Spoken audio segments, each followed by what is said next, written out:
The only thing I'm not interested in is modern music. Are you originally from? I was born in East Petersburg, and I never lived more than 4 miles from where I live now.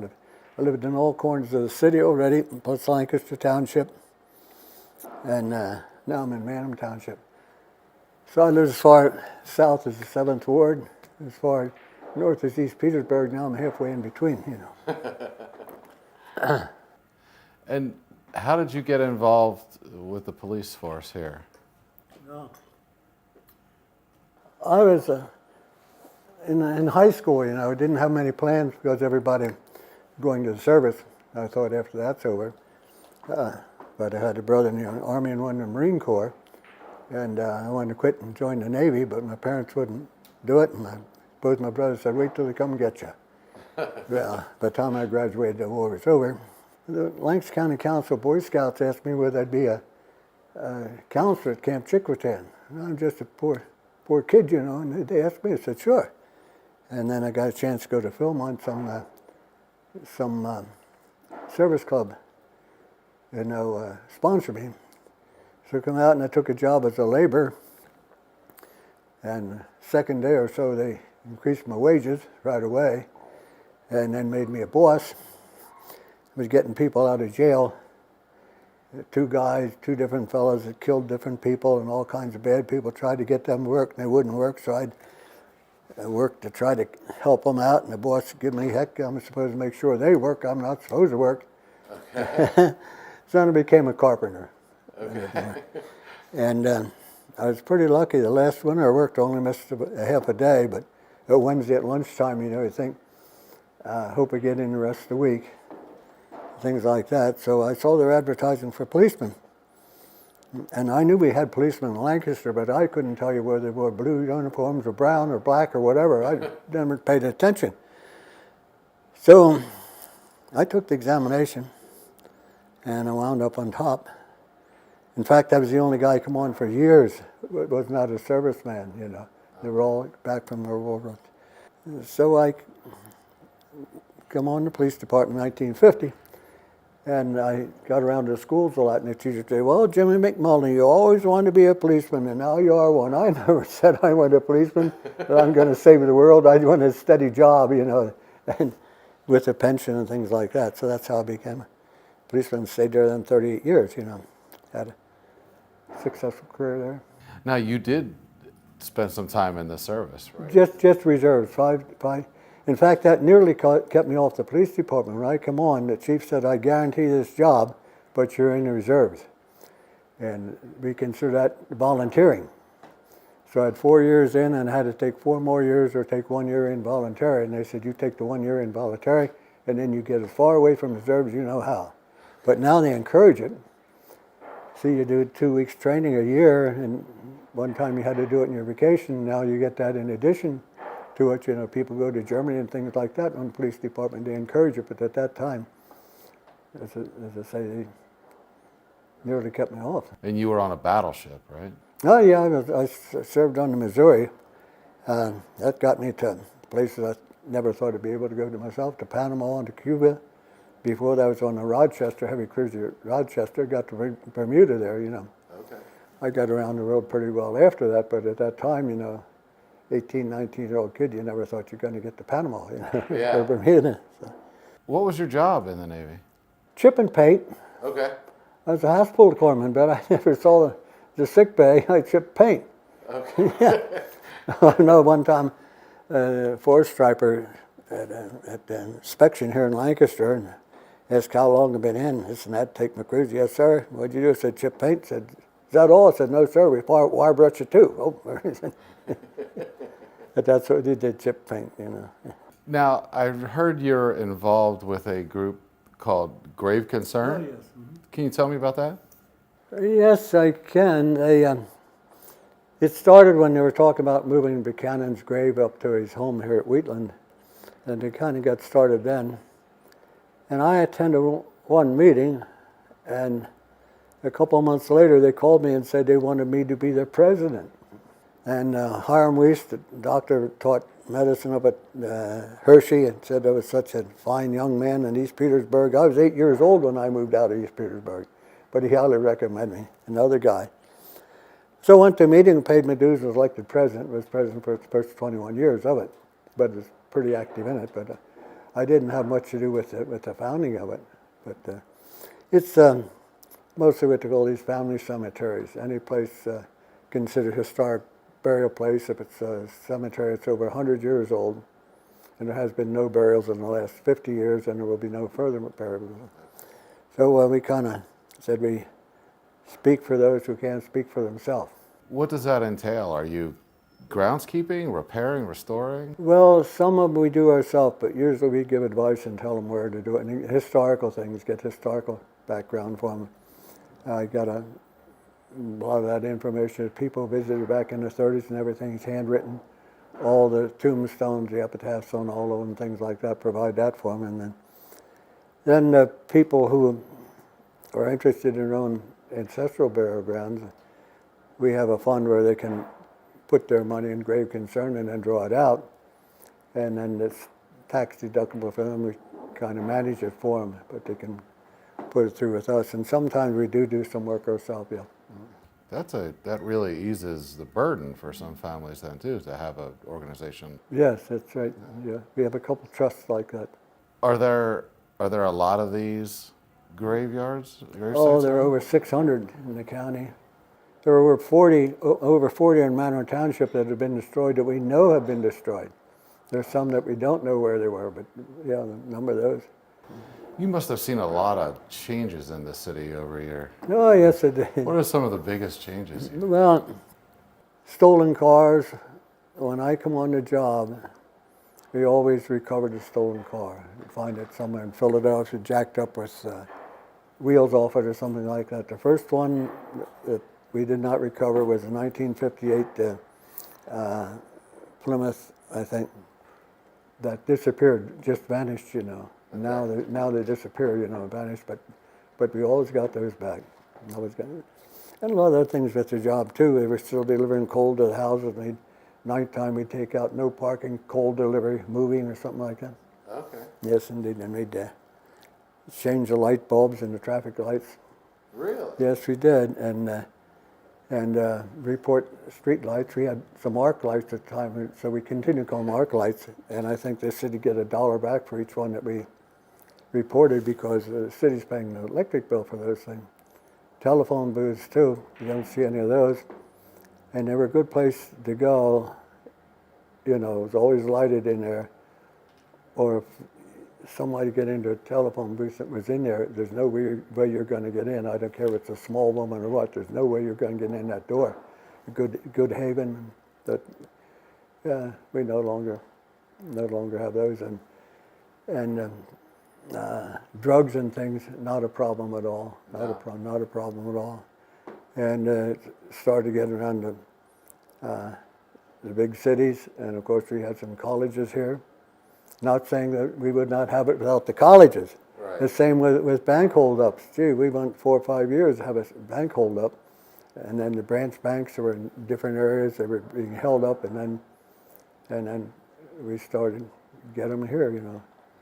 And I was on the bank holdup down on Duke Street in August of 1971. The 3 fellows come down there to hold up a bank, and the teller was held up twice before, and as soon as these guys come in, she pushed the buzzer. So we had a fellow there in about 30 seconds, our first car, shooting back and forth, and one of the bad guys shot and hit 2 young boys down there that were cleaning up some trash and things. And our guys showed up, and they're shooting back and forth, and our fellows killed the one guy, and 2 got away, but some fella, his left-handed team, he said, one went down that way. He's pointing left-handed. I said, well, why didn't you go down that way? So I went down that way and found his jump street there that he abandoned. And he went out the other side of the woods, and then Walter Gecky got him out there, and the other one got away. But Where was that at? down at Duke and Chesapeake Street, Okay. there weren't any holdups there then for quite a while. And then a year later, October the 16th, 1972, that was 71 down 72, out at Cottage Avenue.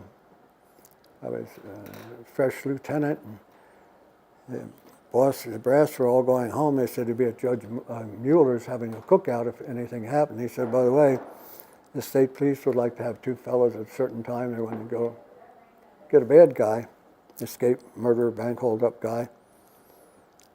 So I had two fellows coming in at a certain time, so I have a good job for you. Go out, visit the state police. And I thought, gee, I don't know what they're going to be doing. I'm the boss, and I don't know what's going on, you know. So I went out, and I found out. Shootout there, the bad guy killed one trooper and wounded another. And then the young guy I sent out shot the bad guy. Wow. It was bad. Then 12 of us got sued for causing damage to the property. You got sued? Yes, that's a condition of your insurance policy. If you know who does the damage, well, the insurance will eventually pay for it, but you've got to sue the person. Oh, jeez. And it was damaged very badly. Of course, we were found not culpable for it, you know. Okay. Then the insurance company paid for it. But. Were you with the police force when John F. Kennedy visited? Yes, I was a sergeant at the time. I had called it a gravy job. Gravy job? Yeah, gravy job. Okay. We have them. And I was a school safety officer. That meant no night work, holidays and weekends off. And I had that for 14 years. And, you know, we'd handle the patrolman. The state policeman had the guy, Sergeant Reese, and then Ed Grazer did it. And I did the same thing in the city with Ed. I think we had 13 elementary schools, 2 junior highs, and then Country Day, and Lancaster Township was not then part of us, but we took care of those too. Oh, that it was nice to get to Washington a couple times a year and see important people there, go down for the National Parade, and in front of the White House, and brand new stands, and the way the parade was run, they would have them organized. They knew when certain states were going past. Estes Key Barber would come because they knew when that would come. You know, Everett Dirksen, and that's where I saw Bobby Kennedy first time. He comes on, he's there, and about 2 minutes after he's there, they pass, and then he goes back and does his thing, and they really nice and eat at a nice place and things like that. So an opening come up for a lieutenant, and the chief come over and he said, that note's supposed to go down at 5 o'clock. I'm coming in the morning and I want to see your name on that for me to take the examination for lieutenant. And I didn't take it because I thought, how's this going to work out? At me, 14 years in this job, and I go out, you know, how will be accepted? And the job that came up, then I didn't get anyhow. Somebody else got that job. So then I did take it, and I went out in a shift to sort of, and it was a blessing in disguise. It was so great. They were all happy to see me there. It was the best 10 years I had in my life, working with the shift, working shift work, and that's what I preferred. I know one night we had 3 burglaries and we caught all of them. That saved an awful lot of work for the detectives, you know. And then one week on night shift we had 4 burglaries and an armed robbery, and we caught everybody. That saves a whole lot of legwork. And we only had 1 or 2 people who had missed any work the whole year. They didn't seem to get sick. They participated in things like home run derby and ringing the bell at Christmas, anything positive. You know, they always look sharp. I told them when uniforms are coming out, and see what you need. Check your uniforms, get rid of whatever, and they'd know exactly what you want. I need 2 pair of trousers and a shirt. Other people, well, let's see. I guess better have a couple pairs of pants. How about throwing some shirts in there too? You know, but our fellows always look sharp and dress sharp, and we seem like family. Then I did that for 10 years, and then was moved over in charge of the juvenile section. The investigative system is 3 platoons, 2 for adults and 1 for juvenile. That's a job people work their entire career to try to get that job, you know, and I didn't want it. I wanted on this shit. I wanted in uniform on the street. In fact, I was the last person to carry a 6-inch revolver in the police department. Okay. I carried one that long. And when I retired, I wanted to buy it, but they wouldn't sell it to me because a fellow, come on a year after I did, but retired long before I did, bought his. And then he gave it to somebody in lieu of paying for a garage bill, gave it, and then had something bad happened with that. But anyhow, then when I retired, then they gave it to me. Then they gave it to me. Oh, they did? Yep. What year did you retire? 1988. Okay. 1980. And I remember we were up at the police academy in 1950, 7 of us, and said, just think we can retire in 1975. Heck, that's 40 years ago now. And we thought like 75 is never coming around. In fact, there are only 2 of us left from that, Raymond Antonelli and I. Okay. Raymond lived back in the alley here when he was a youngster, right in back of the Ox. And there's a fella came on the year after we did, but we're the only 3 that worked down at the old police station on Grant Street. Do you still talk with those guys? Yeah, Raymond and I talk quite often. And once in a while, the other fellow, we talk back and forth.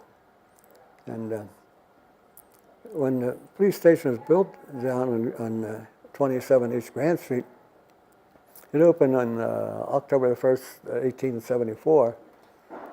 And that was part of the Reformed Church Cemetery. All these churches downtown had graveyards. You call them graveyards if there's a church, cemetery otherwise. It's not that, but they have front yard, backyard, and graveyard.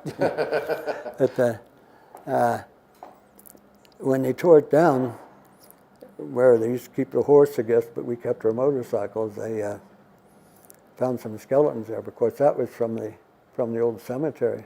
That when they tore it down, they found some there. Yeah.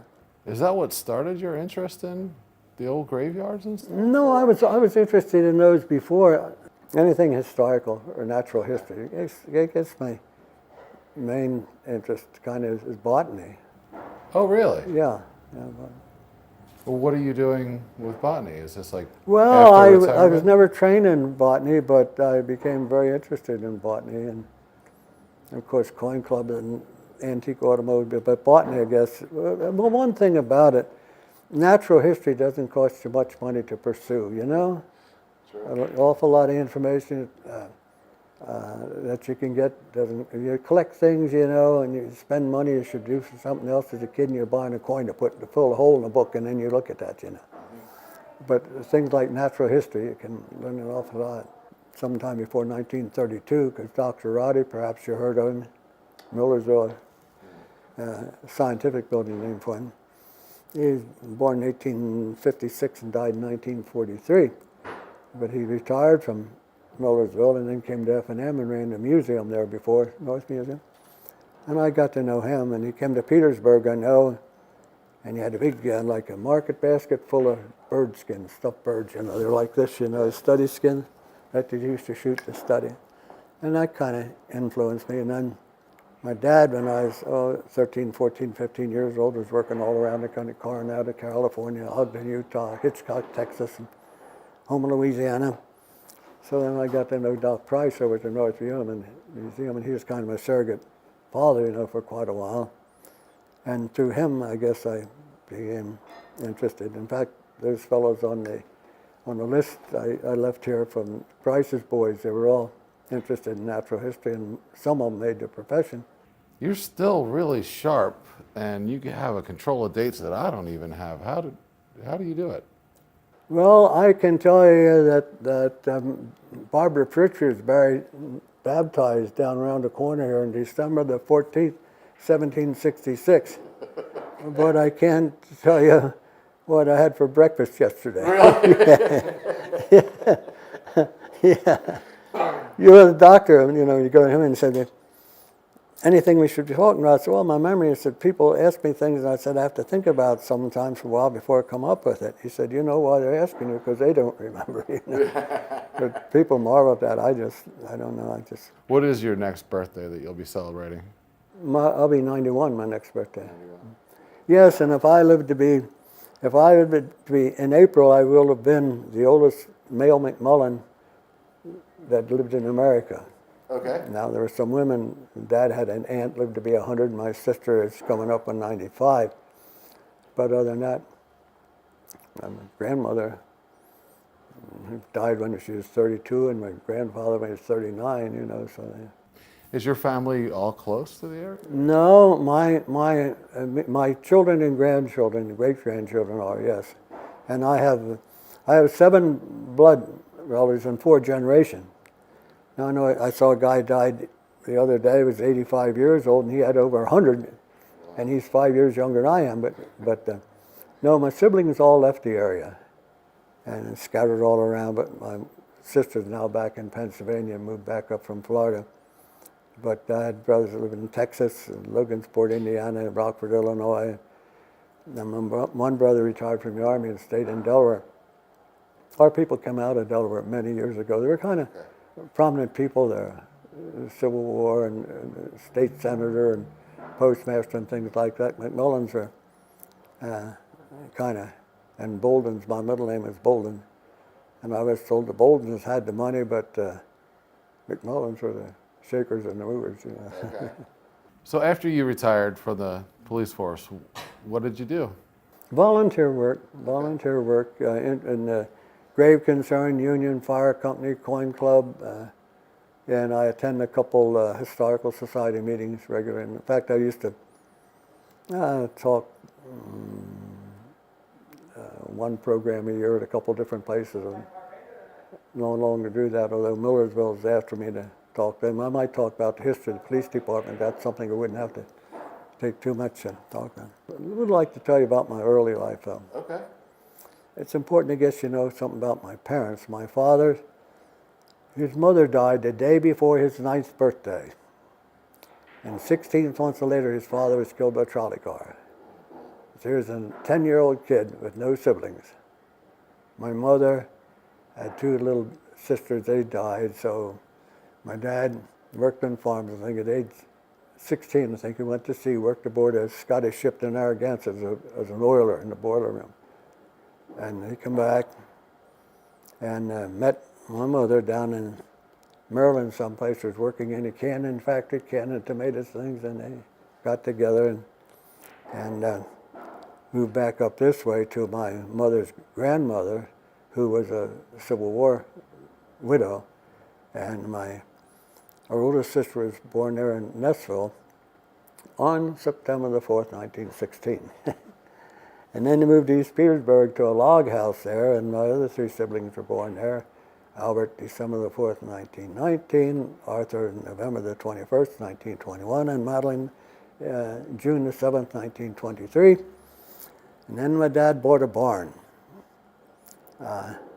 in an alley. And the historians out there said it's the first structure built in that area years ago. In 1925, and my family moved in there in 1926. And it was a storage barn, no cattle and things. And of course, he made a cistern and cellar and this and that, and had some windows they got from the house that was torn down. And had the sash weights, no finish on the inside, studs in the boards. I mean, you see weather out through there. And we lived in extreme poverty. There might have been people poorer than us, but I don't know who they were. Parents and 5 kids, and my dad made less than $400 a year. People say, oh, things are cheaper than, I'm so sick and tired of that.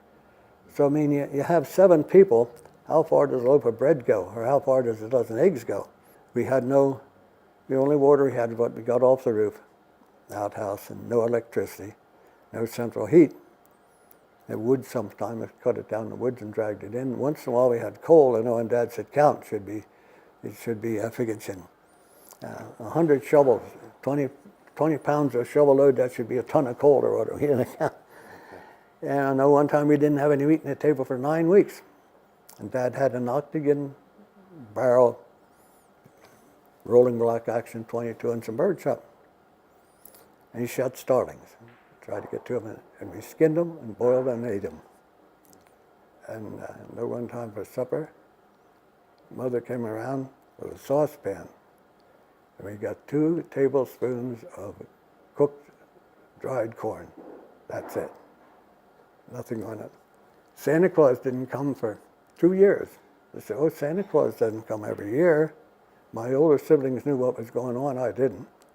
And by golly, he didn't come for 2 years. And yet, in all that, in 1933, our oldest sister graduated from Hempfield High School, first in her class, the youngest person to graduate, first in her class, never had a math problem wrong in her 4 years she was there. And I didn't realize this till my other sister just showed me a newspaper article where she had a full scholarship to Lebanon Valley College, but there's no way we could have done that. She became a nurse down in Germantown, and people from Petersburg asked me, why'd she go there? And I didn't know, because they paid you $5 a month, you know. So she became, they used to have big 4th of July celebration in Petersburg, especially in 1932, because that was Washington's 200th anniversary. And Dad shut off the fireworks, lots of story of that. And we kids, Dad made us a wagon with old iron lawnmower wheels and a pipe for the axle and a plank. And we were allowed to get the corn soup that was left over. So we went up, my brother was pulling it and the brother behind. I was walking alongside holding the lids on, because sloshing around. Down past Hayden Zug. By the way, he always called himself Zug, not Zug. Zug. Most people called themselves Zug, they're privileged, but he pronounced it, they pronounced their Zug. He was always Hayden Zug. I was in the court when he was robbed and testified, always Hayden Zug, but people standing out front. We were going down the middle of the road. I was holding this and people hollering, oh yeah, now there, pig shit soup. They're hollering, so poor ass kids going down the street. And my sister says, I don't see how you can go back to Petersburg. I go back there and heck, they act like Elvis Presley's showing up. And that's years ago. They're all dead now, you know. But I think Dad paid like $600 for that place. It's supposed to be called Orchard Street. It runs between New and Linden. The front of the property ran out to Linden Street. And a guy named Bender came from the bank. My dad was sitting on the table like this, and the guy from the bank said, well, just can't you pay the interest? And he said, I ain't got it. I just ain't got it. And I said, hey, Pop, you have your elbows on the table. and the guy went back to the bank and said, that looks good to you. You shouldn't put your elbows on. But I mean, we really down out. My sister is so bright, she didn't go to the class trip where she couldn't go to it. She didn't go to baccalaureate because she didn't have any decent clothing, never had a new dress all the time she was in high school. But I learned later from a fellow that had been in her graduating test that they got $5 together so she could go along. And she was too young to go in nurses training at the time, age 16. So Dr. Locke had just come to town, and she worked for him for a while, cooking, cleaning the house and cooking food and so forth. And there she'd bring cotton home, and we make pumpkins, they call them. Take a piece of cotton and twirl it like this that they use for swabs or something until she was 18 years old, could go to nursing school. But she died young at age 42 on August the 13th, 1960, with MS.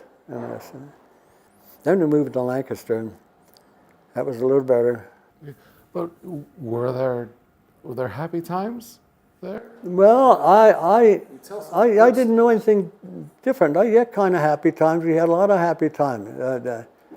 Dad had called Duck on Davy. I never heard anybody talk about it. In a chopping block, you put a piece of wood on top and try to knock it off as a run. Duck on Davy. And at that time, the big thing to do, walk down the back road, which is Lemon Street, and read the names on the tombstones. We'd walk down there, and we never tramped on nothing. Yeah, so I guess you really didn't know anything different. No, I didn't know anything different. No, I didn't realize. I know when it said Santa Claus doesn't come every year, I went outside and there was tire tracks, and apparently a dog went down past, and I thought that was reindeer. Yeah, they didn't stop. And I thought, how'd I get, because all we had for a chimney is a tin stovepipe going up through the roof. I thought, how does Santa Claus get down through there? Now, Easter Bunny told us somebody opened the door for Easter Bunny, you know. But in Lancaster, you had one spigot in the kitchen, a pave wash. That's the kind with threads on that you put a hose on, one spigot. And then in 1940, you got a flush toilet inside. And after in Lancaster a while, we got a washing machine, with no electric. Mother did it by hand, you know. And one that you pulled the handle back and forth, and the gears are stripped, it clunk, clunk, clunk. And we got a refrigerator now. In East Petersburg, we had an ice box, but that was just to keep the mice and rats from eating your food, because it's hard to keep animals out of our place. In fact, I remember we had, the ceiling joist showed, from the floor up above, and sometimes we had things hanging there in the bag so the mice couldn't get out of my What did your father do? He was a carpenter, but there's not much work there. And he used to get a shaken tobacco, and tobacco is to pack it, then you have to take it out and shake it so often. Once in a while, bags were there, and Jonas Nisley had a job at the state on the roads, you know. And once in a while, you get a day, you know, you try to divvy this job out once in a while, do anything he could. I remember he said the first trolley cars had to be up in Mannheim at 6 o'clock in the morning, and sometime they get these fellows go out and they shovel the switches open so they know they could get up there. But at that time could do anything he could do. Then we moved to Lancaster, and McCaskey High School was being built, and he was a carpenter on that. So that's the first year that he made over $1,000 in a year. He made 900 and something the year before, and then made 1,000 there. But he was a carpenter. In fact, he worked and made wooden trusses, the biggest wooden trusses in the world. For blimp hangers. At Lakehurst, New Jersey, Homestead, Florida, the Navy had these big blimps, and I don't know if any are still standing. I think they dynamited them down, but the biggest wooden trusses in the world for Cumber's construction. I know he worked for a while putting bowling alleys in for Brunswick Bowling. He's one of the first people to die of mesothelioma. Oh, really? He got that. He got sick the 1st of February and died the 1st of May. And he was dying with it, and Dr. Uman said, "Hey, Jim," he said, "your dad's asking questions. He's not the kind of guy you can lie to." I said, "Tell him." So he said, "Well, Mac," he said, "you got mesothelioma. Only 20 cases in history." He said, 13 of them are here in Lancaster County. He said, "How many of those lived?" He said, "None." He said, "I gonna die?" He said, "That's right." So at our St. Patrick's party, he said, "Take him to it." He brought him home from the hospital to St. Patrick's party. He said, "Eat and drink anything once, he's a goner," you know. And he died 6 weeks later. In fact, he had some humor up to he died. Reuben said, "What do you like, Mac? Anything?" He said, "I'd like to have a beer. I'd like to have a beer." So I said, "Make sure the man gets a beer." So the next day he said, "How'd you like the beer, Mac?" He said, "Pretty good." He said, "Right good going down." He said, "Wasn't bad coming up. It wasn't down that long. Wasn't down that long." So